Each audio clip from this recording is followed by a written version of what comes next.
मुंडकोपनिषद यह अथर्ववेद की शौनकीय शाखा की उपनिषद है, जिसमें 3 मुंडक हैं तथा प्रत्येक मुंडक में 2-2 खंड हैं।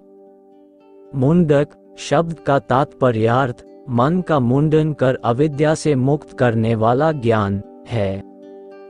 इसमें महर्षि अंगिरा ने शौनक जी को परा अपरा विद्या समझाई है।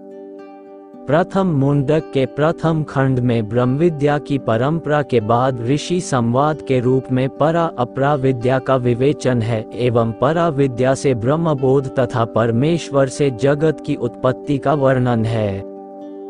दूसरे खंड में अपरा विद्या, यज्ञ और उसके फल, भोगों से विरक्ति तथा ब्रह्मबोध के लिए ब्रह्मनिष्ठ गुरु तथा अधिकारी शिष्य के सम्मिलन को आवश्यकता बताई गई है। द्वितीय मुंडक में अग्नि की चिनगारियों की तरह ब्रह्म से जगत की उत्पत्ति एवं लय का वर्णन करते हुए ओमकार रूपी धनुष एवं आत्मा रूपी बाण से परमात्मा का लक्ष्य वेद, ब्रह्म का स्वरूप एवं ब्रह्म प्राप्ति का महत्व है। तृतीय मुंडक में शरीर रूपी एक ही वृक्ष पर जीवात्मा और परमात्मा रूपी 2 पक्षियों के उदाहरण सहित अंतःकरण की शुद्धि द्वारा ब्रह्म प्राप्ति तथा ब्रह्मव्यता की गति तथा महत्ता का वर्णन है। प्रथम खंड देव ब्रह्मा सभी देवों में प्रथम उत्पन्न हुए। वे विश्व का निर्माण करने वाले हैं और 14 भुवनों के रक्षक हैं। उन्होंने अपने ज्येष्ठ पुत्र अथर्वा को समस्त विद्याओं की आधारभूता ब्रह्मविद्या का उपदेश दिया। अथर्वा को देव ब्रह्मा ने जिस ब्रह्म विद्या का उपदेश दिया था, अथर्वा ने वह विद्या अंगिर अंगी मुनि को प्रदान की। अंगिर ने उसका उपदेश भरद्वाज पुत्र सत्यवाह को दिया। सत्यवाह ने वही विद्या अंगिरस को प्रदान की। प्रसिद्ध सद्गृहस्थ शौनक ने अंगिरस के पास शिक्षार्थी के रूप में विधि पूर्वक जाकर पूछा है, भगवान, किसके जान लेने पर ये सब कुछ जान लिया जाता है? अंगिरस ऋषि ने शौनक को उत्तर दिया, ब्रह्मवेताओं ने ब्रह्मविद्या के अंतर्गत 2 विद्याएं जानने योग्य बताई हैं, एक परा विद्या और दूसरी अपरा विद्या, जिसमें ऋग, यजुष, साम, अथर्व, शिक्षा, कल्प, व्याकरण, निरुक्त, छंद और ज्योतिष का ज्ञान होता है, वह अपरा विद्या है, तथा जिसमें उस अक्षर ब्रह्म ओकार का ज्ञान होता है, वह परा विद्या है। वह जो देखा न जा सके, न पकड़ा जा सके, जिसका कोई गोत्र नहीं, कोई वर्ण नहीं, जिसे चक्षु और श्रोत्र की आवश्यकता नहीं, जिसे हाथ और पैरों की आवश्यकता नहीं, जो सदैव नित्य, व्यापक, सर्वत्र व्याप्त और अत्यंत सूक्ष्म है, जो क्षय रहित अथवा अनश्वर है, जो संपूर्ण भूतों का कारणभूत है, उस पर ब्रह्म को विवेकी जन सर्वत्र देखते हैं। मकड़ी जैसे अपने पेट से जाते को उत्पन्न करती और अपने भीतर ही निगल लेती है, पृथ्वी जैसे विभिन्न प्रकार की औषधियां उत्पन्न करती है, मनुष्य शरीर से जैसे केश और लोम रोएं उत्पन्न होते हैं, वैसे ही उस अनश्वर ब्रह्म से ही यह विश्व उत्पन्न होता है। तप के द्वारा ब्रह्म बढ़ता है, बीज रूप को प्राप्त होता है, उससे अन्न उत्पन्न होता है, अन्न से प्राण, उससे मन, उससे सत्य पंचभूत, उससे लोक और मनुष्य आदि, उनसे कर्म और कर्म से अमृत रूप फल प्राप्त होता है। जो सर्वज्ञ और सर्वविद है, उसका तप भी ज्ञान युक्त होता है। उसी परब्रह्म से इस ब्रह्मांड में नाम, रूप और अन्न उत्पन्न होता है। परब्रह्म काया रहित है, इसलिए उसके द्वारा किया हुआ तप लौकिक प्रचलन के आधार पर नहीं समझा जा सकता। वह अविरल, शांत, अगम स्थिति में संकल्प पूर्वक जो हलचल उत्पन्न करता है, वही उसका तप है। सूक्ष्मदर्शी ज्ञानियों ने वेद मंत्रों में जिन कर्मों का दर्शन किया, त्रेतायुग में उन्हीं का विविध प्रकार से विस्तार हुआ।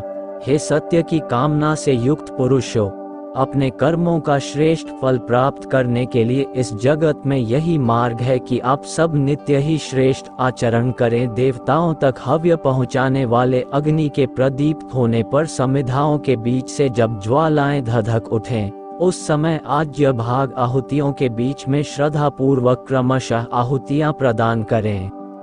जिसका अग्निहोत्र दर्श अमावस्या, पौर्णमास, पूर्णमासी से रहित, चातुर्मास्य संबंधी यज्ञ तथा आग्र्यण, शरद ऋतु में निर्दिष्ट यज्ञ से रहित, अतिथि पूजन से रहित, यथा समय किए जाने वाले यज्ञ तथा बलिवैश्व से रहित एवं विधि रहित है। ऐसा अग्निहोत्री अपने 7 जन्मों के पुण्य का विनाश करता है। जो पुरुष इन देदीप्यमान अग्नि ज्वालाओं में यथा समय आहुतियां देता हुआ अग्निहोत्र कृत्य संपन्न करता है, उसे ये आहुतियां ही सूर्य रश्मियों के साथ देवाधिपति इंद्रदेव के पास स्वर्ग में ले जाती हैं। वे आहुतियां यजमान का सत्कार करती हुई उसे सूर्य रश्मियों के साथ ले जाती हुई कहती हैं कि आओ आओ, यह आपके शुभ कर्मों के पुण्य फल से प्राप्त हुआ ब्रह्मलोक है। ये यज्ञ रूप अग्निहोत्रादि कर्म, जिनमें 18 ऋत्विज, 16 ऋत्विज, यजमान और यजमान पत्नी कहे जाते हैं, सकौम कर्म के आदेश में आने से अस्थिर एवं नाशवान बताए गए हैं। जो मूल लोग यही श्रेय है कहकर इनकी प्रशंसा करते हैं, वे बार बार जरा मरण को प्राप्त होते रहते हैं। अविद्याग्रस्त रहते हुए भी अपने को बड़ा बुद्धिमान तथा बड़ा पंडित समझने वाले वे मूल लोग अंधे के नेतृत्व में चलने वाले अंधों के समान भटकते और अनेक कष्ट सहन करते हैं। अज्ञानी पुरुष अविद्या में अनेक प्रकार से फंसकर हम कृतार्थ हो गए हैं ऐसा मानते हुए अभिमान करते हैं, क्योंकि सकौम कर्म करने वाले कर्मफल में आसक्त होने से तत्व ज्ञान नहीं समझते, अतः वे दुखों से व्याकुल होते और कर्मफल क्षीण होने पर स्वर्ग से च्युत हो जाते हैं। इष्ट और पूर्व कर्मों को ही श्रेष्ठ मानते हुए वे महामूर्ख किसी अन्य को श्रेयस्कर नहीं जानते हैं। सकौम कर्म के फल को वे स्वर्ग से भी उच्च अनुभव करते हैं, परंतु वे इस लोक या उससे भी निम्न लोक में प्रवेश करते हैं। जो वन में निवास करते हुए, तप साधना करते हुए, श्रद्धायुक्त जीवन जीते हुए और भिक्षाटन करते हुए संतोषी जीवन जीते हैं, वे मल विक्षेपों से रहित होकर सूर्य द्वार, उत्तरायण मार्ग से वहां जाते हैं। कर्मों द्वारा प्राप्त होने वाले लोकों की असारता को जानकर ब्राह्मण ब्रह्मविद्या के अधिकारी वैराग्य को प्राप्त हो, क्योंकि केवल किए हुए सकौम कर्म से ब्रह्म की प्राप्ति नहीं हो सकती। अतः उस ब्रह्म का ज्ञान प्राप्त करने के लिए जिज्ञासु को हाथ में संविधा लेकर वेदज्ञ और ब्रह्मनिष्ठ गुरु के पास जाना चाहिए। वह ज्ञानवान गुरु पास में आए हुए उस पूर्णतया शांत चित्त एवं जितेंद्रिय शिष्य रूप जिज्ञासु को तत्वतः ब्रह्मविद्या का उपदेश करे, जिससे शिष्य को सत्य स्वरूप अविनाशी ब्रह्म का सम्यक ज्ञान हो सके। वह प्रकाशमान अमूर्त रूप ब्रह्म अंदर बाहर सर्वत्र विद्यमान है। वह अजन्मा, प्राण रहित, मन रहित एवं उज्ज्वल है और अविनाशी आत्मा से भी उत्कृष्ट है। इसी अविनाशी ब्रह्म से प्राण, मन एवं समस्त इंद्रियां उत्पन्न होती हैं। इसी से आकाश, वायु, अग्नि, जल एवं विश्व को धारण करने वाली पृथ्वी उत्पन्न होती है। अनि जिस ब्रह्म का मस्तक है, सूर्य और चंद्र जिसके नेत्र हैं, दिशाएं अथवा सुवितरित वेदवानियां जिसके कर्ण हैं, वायु जिसका प्राण है, संपूर्ण विश्व जिसका हृदय है, पृथ्वी जिसके पैरों की उत्पत्ति है, उस विराट पुरुष से ही वह अग्नि उत्पन्न हुआ है। सूर्य जिसकी समिधा रूप है, सोम से पर्जन्य और पर्जन्य से पृथ्वी में औषधियां उत्पन्न होती हैं। औषधियों से पुरुष में वीर्य उत्पन्न होता है। पुरुष द्वारा उस वीर्य के सिंचन से पुरुष से ही समस्त प्रजाएं उत्पन्न होती हैं। उसी विराट पुरुष से ऋचाएं, साम मंत्र, यजुः, दीक्षा, संपूर्ण यज्ञ, समस्त कर्म तथा दक्षिणाएं प्रकट हुई। संवत्सर, यजमान, सब लोक, मनुष्यादि उसी से उत्पन्न हुए। उसी के द्वारा वे लोक भी उत्पन्न हुए, जहाँ चंद्रमा पवित्र कारक रश्मियां बिखेरता तथा सूर्य ऊर्जा पहुँचाता है। उस विराट पुरुष से ही विविध देवता, साध्यगण, देव विशेष, मनुष्यगण, पशु, पक्षी, प्राणापान, धान, जौ, तप, श्रद्धा, सत्य, ब्रह्मचर्य और विधि यम नियमादि सब उत्पन्न हुए। सप्त में लोका, उस पुरुष से ही 7 प्राण, 2 नेत्र, 2 श्रवण, 2 बाण, 1 जिह्वा उत्पन्न हुए। उसी से अग्नि की 7 ज्वालाएं, 7 समिधाएं, 7 विषय, 7 यज्ञ उत्पन्न हुए। उसी से ये 7 लोक प्रकट हुए, जिनमें 7 प्राण विचरते हैं। प्रत्येक प्राणी रूप गुहा में आश्रित सन्निहित ये 7 पदार्थ उसी से प्रकट होते हैं। उस पुरुष से ही समस्त समुद्र और सभी पर्वत एवं विभिन्न रूपों वाली नदियां उत्पन्न हुई हैं। उसी से संपूर्ण औषधियां और रस की उत्पत्ति हुई। वही पुरुष सभी प्राणियों में अंतरात्मा रूप में प्रतिष्ठित है।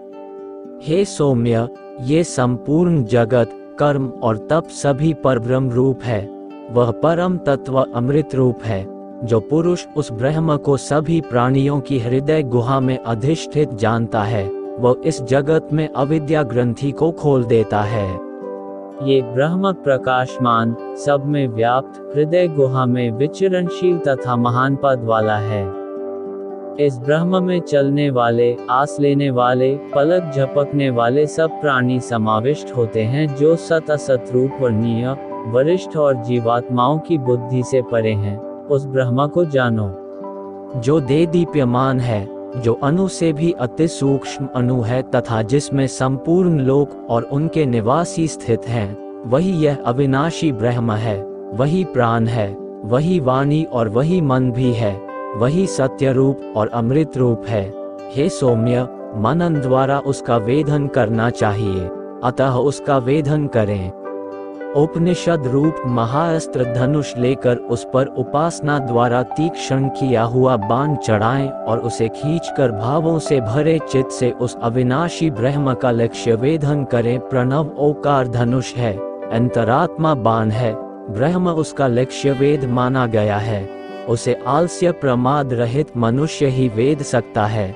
बाण से लक्ष्य वेद कर एकाग्रता पूर्वक उसमें तन्मय हो जाना चाहिए। जिस विराट पुरुष में पृथ्वी, अंतरिक्ष और द्युलोक तथा संपूर्ण प्राणों के साथ मन अधिष्ठित है, उस एक आत्मा को ही जाने, उससे भिन्न अन्य विषयों को सर्वथा छोड़ दें। यही अमृत रूप ब्रह्म प्राप्ति का सेतु साधन है। रथ चक्र की नाभि में जिस प्रकार अरे लगे होते हैं और जिस प्रकार शरीर की संपूर्ण नाड़ियां हृदय में एकत्र होती हैं, उसी प्रकार विभिन्न रूपों में संचरित होने वाला वह परब्रह्म हृदय के मध्य स्थित होता, जो सर्वज्ञ और सर्वविद है, जिसको महिमा इस भूलोक में व्याप्त है। वही ब्रह्म दिव्यपुर आकाश हृदय गुहा में प्रतिष्ठित है, जो मनोमय कोश से युक्त है, जो शरीर एवं प्राणों का संचालक है, जो अन्नमय कोश अथवा स्थूल शरीर में हृदय कमल के आश्रय से अधिष्ठित है।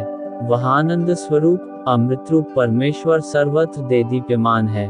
उसे विवेकी पुरुष विशिष्ट अनुभवों या ज्ञान के आधार पर चारों ओर देखते हैं। उस पर ब्रह्म को तत्वतः जान लेने पर मनुष्य की हृदय ग्रंथि खुल जाती है, सारे संशय नष्ट हो जाते हैं और उसके संपूर्ण प्रारब्ध कर्म भी क्षीण हो जाते हैं। प्रकाशमय सूक्ष्म कोश में निर्मल और कला रहित ब्रह्म विद्यमान है। वह शुभ्र और ज्योतिर्मय संपूर्ण पदार्थों का ज्योति स्वरूप है। आत्मज्ञानी पुरुष उस ब्रह्म को जानते हैं। वहाँ उस ब्रह्मलोक में न सूर्य प्रकाशित होता है और न चंद्रमा अथवा तारे। वहाँ ये बिजलियां भी प्रकाशित नहीं होती, फिर यह अग्नि कहाँ से प्रकाशित हो सकता है? उस एक ब्रह्म के ही प्रकाशित होने पर सब कुछ प्रकाशित होता है। उसका ही प्रकाश इन सब में चमकता है। वह ब्रह्म अमृत रूप ज्ञान ही है। ब्रह्म ही आगे और वही पीछे हैं। ब्रह्म ही बार्या और दार्य ओर है तथा ब्रह्म ही नीचे और ऊपर विस्तृत है। ये संपूर्ण जगत सर्वश्रेष्ठ ब्रह्म ही है।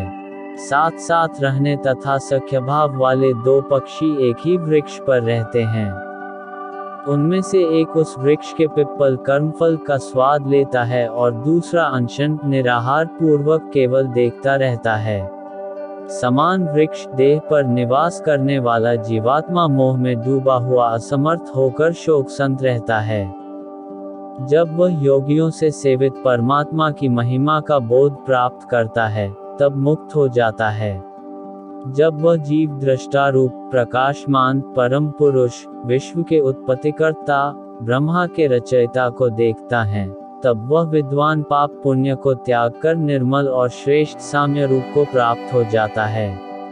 ये ब्रह्म ही सब प्राणियों के अंदर प्राण रूप में प्रकाशित हो रहा है। जो विद्वान इसे जानता है, वह अहंकारोक्ति नहीं करता।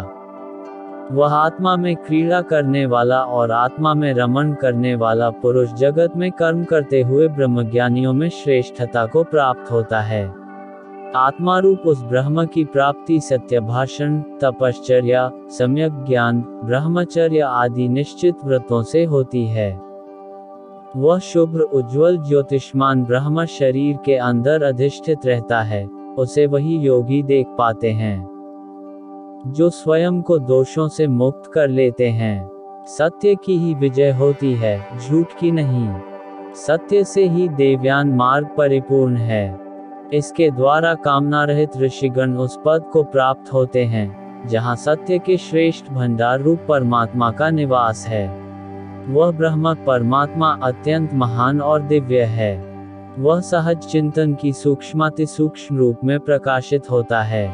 वह अत्यंत दूर से भी अति दूर है तथा निकट से निकटस्थ भी है। वह सूक्ष्म दृष्टाओं की दृष्टि में प्रत्येक प्राणी के अंदर हृदय गुहा में प्रतिष्ठित है। वह ब्रह्म अथवा आत्मा न नेत्रों से ग्रहण किया जाता है, न वाणी से, न अन्य इंद्रियों से ग्रहणीय है। वह तप से अथवा कर्मों से भी ग्रहणीय नहीं है। ज्ञान प्रसाद से ज्ञानी शुद्ध अंतःकरण वाला होता है, तब वह ध्यान के द्वारा कला रहित परमात्मा को देखता है। वह सूक्ष्म आत्मा मन के द्वारा जानने योग्य है, जिसमें देह से संबद्ध 5 रूपों वाला प्राण स्थित है। इन्हीं प्राणों से संपूर्ण प्रजाओं का मन भी व्याप्त है, जिसके शुद्ध हो जाने पर यह आत्मा प्रकाशित होने लगता है। निर्मल अंतःकरण वाला आत्मज्ञानी जिस जिस लोक का मन से चिंतन करता है, जिन कामनाओं को चाहता है, वह उस लोक को और उन कामनाओं को प्राप्त कर लेता है। अतः ऐश्वर्यादि की इच्छा करने वाला मनुष्य आत्मज्ञानी का अर्चन करे। यहाँ एक महत्वपूर्ण मर्म प्रकट किया गया है। लौकिक कामनाग्रस्त मनुष्य तमाम पुरुषार्थ करके इच्छित वस्तुओं का संग्रह करने के बाद जो सुख अनुभव करता है, निर्मल अंतःकरण वाले को वह सुखानुभूति संकल्प मात्र से हो जाती है। इसलिए ऐश्वर्य संग्रह पूर्वक संतोष खोजने वालों के लिए भी यही उचित है कि वे आत्मज्ञानी को श्रेष्ठ मानकर उनका अनुगमन करें। द्वितीय खंड। आत्मज्ञानी साधक उस निर्मल और ज्योतिर्मय ब्रह्म के परमधाम को जान लेता है, जिसमें ये संपूर्ण विश्व समाहित है। जो साधक निष्काम भाव से परमेश्वर की उपासना करते हैं, वे विवेकी पुरुष इस शरीर के जन्म चक्र देह के बंधन को लांघ जाते हैं। जो कामनाओं को मन में रखते हुए उनकी पूर्ति चाहता है, वह उनकी पूर्ति के कारण वहाँ उत्पन्न होता रहता है, परंतु जो कामनाओं से पूर्णतया तुष्ट हो चुके हैं, उस कृतार्थ हुए पुरुष की सभी कामनाएं इस शरीर में शरीर के साथ ही विलीन हो जाती हैं। यह आत्मा न तो प्रवचन से प्राप्त होता है, न मेधा विशिष्ट बुद्धि से अथवा बहुत श्रवण करने से ही प्राप्त होता है। जो पुरुष केवल उस आत्मा की प्राप्ति की इच्छा करता है, उसी इच्छा से वह प्राप्त होता है। उसी साधक के लिए यह आत्मा अपने स्वरूप को प्रकट कर देता है। 3. लौकिक ज्ञान प्राप्त करने की विधियों से आत्मज्ञान प्राप्त नहीं होता। लौकिक ज्ञान पदार्थ की तरह हैं, जिन्हें पुरुषार्थ पूर्वक हस्तगत किया जा सकता है। आत्मज्ञान चेतना युक्त है। वह साधक की पात्रता देखकर स्वयं ही अपने स्वरूप को उद्घाटित करता है। Closing square bracket. यह आत्मा न तो बलहीन पुरुष को प्राप्त होता है, न प्रमादयुक्त व्यक्ति को, और न ही तत्वरहित ज्ञान रहित तपश्चर्या से वह प्राप्त होता है। जो ज्ञानी पुरुष इन उपायों से ज्ञानयुक्त तप से यत्न करता है, उसे यह आत्मा ब्रह्मधाम में प्रविष्ट करा देता है। कामना से रहित विशुद्ध अंतःकरण वाले ऋषिगण ज्ञान से तृप्त होकर परम शांत रहते हुए उस परमात्मा को प्राप्त कर लेते हैं। वे विवेकी पुरुष उस सर्वव्यापी, सर्वरूप परमेश्वर को सर्वत्र प्राप्त कर उसमें समाहित होकर उसी में ही प्रवेश कर जाते हैं। जिन्होंने वेदांत विषयक विशिष्ट ज्ञान के द्वारा परमात्मा को निश्चयपूर्वक जान लिया है और जो वैराग्य तथा योग के द्वारा शुद्ध अंतःकरण को प्राप्त हो चुके हैं, ऐसे साधक शरीर छोड़कर ब्रह्मलोक में प्रविष्ट होते हैं। वे सब ओर से मुक्त होकर श्रेष्ठ अमरत्व को प्राप्त करते हैं। 15 कलाएं और इंद्रियां अपने अपने अभिमानी देवताओं में प्रतिष्ठित हो जाती हैं।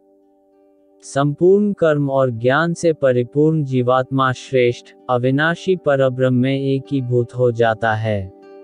15 कलाएं आकाश आदि पंचभूत, अन्न, वीर्य, इंद्रिय, मन, श्रद्धा, तप, मंत्र, कर्म, लोक एवं नाम वर्णित हैं।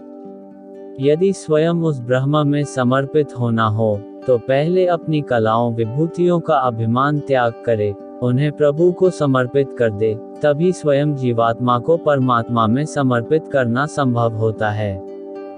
Closing square bracket. जिस प्रकार प्रवहमान नदियां अपने नाम रूप को छोड़कर समुद्र में विलीन हो जाती हैं, वैसे ही ज्ञानी पुरुष नाम रूप से विमुक्त होकर उत्तमोत्तम दिव्य पुरुष को समर्पित हो जाते हैं। जो विद्वान पुरुष उस परब्रह्म को जान लेता है, वह ब्रह्मरूप ही हो जाता है। उसके कुल में कोई ज्ञान से रहित नहीं होता। वह पापों से पार होकर शोक संतापों से भी पार हो जाता है। हृदय ग्रंथियों आंतरिक विकारों से विमुक्त होकर अमरत्व को प्राप्त होता है। यही बात ब्रह्मविद्या के विषय में ऋचा में कही गई है, जो निष्काम भाव से कर्म करने वाले, वेद शास्त्रों के ज्ञाता, ब्रह्म के उपासक और एकर्षि नामक अग्नि में स्वयं श्रद्धा पूर्वक हवन करने वाले हैं तथा जिन्होंने विधि पूर्वक सर्वश्रेष्ठ व्रत का पालन किया है, उन्हीं से यह ब्रह्मविद्या कहनी चाहिए। उस ब्रह्म के इस सत्य को प्रथम अंगिरा ऋषि ने प्रकट किया था। जिसने ब्रह्मचर्य व्रत का पालन नहीं किया, वह इसे नहीं जान सकता। उन ब्रह्मज्ञानी पुरुषों को बारंबार नमस्कार है।